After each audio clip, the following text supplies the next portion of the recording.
మనం రోజు చేసి తినే వాటికంటే హస్బెండ్ ఎప్పుడో ఒకసారి మన మీద ప్రేమతో చేసే ఏ రెసిపీ అయినా చాలా యమ్మీగా ఉంటుంది కదా. ఆ రోజు ఇంకో 2 ముద్దలు ఎక్కువే తింటాం. Husband secret recipe egg fried rice చూసేద్దామా. ఫ్రైడ్ రైస్ లోకి ఆనియన్స్ ఎక్కువగా ఉంటేనే బాగుంటుంది.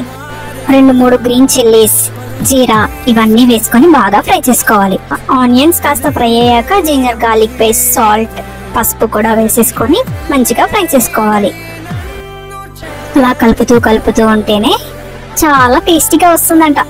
నేను పక్కన వైట్ రైస్ వండి పెట్టేసా. తర్వాత ఇది కాస్త ఫ్రై అయినాక ఫ్రెష్గా కాస్త అల్లమును వెల్లుల్లి అలా మిక్స్ చేసి వేస్తే ఇంకా ఎమ్మిగా ఉంటుంది. ఫ్రెష్గా వేసిన జింజర్ గార్లిక్ కూడా ఫ్రై అయినాక అప్పుడు మనం ఎగ్స్ కొట్టుకోవాలి. ఎగ్స్ని ఇలా కూడా కొడతారని నేనైతే ఇప్పుడే చూస్తున్నా.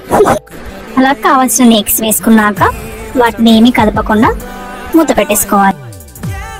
కాసేపటికి అలా చూస్తే ఇలా కనిపిస్తుంది. మళ్ళీ మూత పెట్టి మగ్గించుకోవాలి. ఒక 5 to 10 minutes తర్వాత మనకు కావాల్సినంతగా ఎగ్స్ ఫ్రై అయిపోతాయి.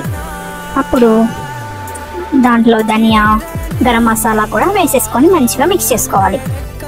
రుచికి తగ్గ కారం కూడా యాడ్ చేసుకోవాలి. అలా ఒక 5 to 10 minutes వదిలేసి బాగా కలుపుకొని ఇప్పుడు మళ్ళీ మూత పెట్టాలి. చూడండి ఎంత బాగా ఫ్రై అయింది కదా. కొత్తిమీర ఏంటి ఇంత ఉందనుకుంటున్నారా? మేము అన్నిట్లో కొత్తిమీర ఎక్కువగా వాడతాము. ఫ్రైడ్ ఎగ్లో కాస్త కొత్తిమీర కూడా యాడ్ చేసుకోవాలి. తర్వాత రైస్ యాడ్ చేసుకొని మంచిగా మిక్స్ చేసి కాసేపు మూత పెట్టాలి దమ్ లాగా. తర్వాత కొత్తిమీర జల్లుకొని మంచిగా మిక్స్ చేసి తినేయడమే. చాలా యమ్మీ యమ్మీ ఎగ్ ఫ్రైడ్ రైస్. నాకైతే చాలా ఇష్టం. మీకు ఎలా అనిపించిందో కమెంట్ చేయండి.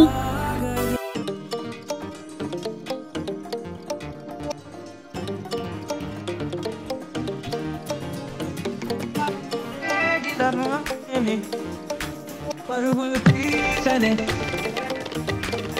హృదయం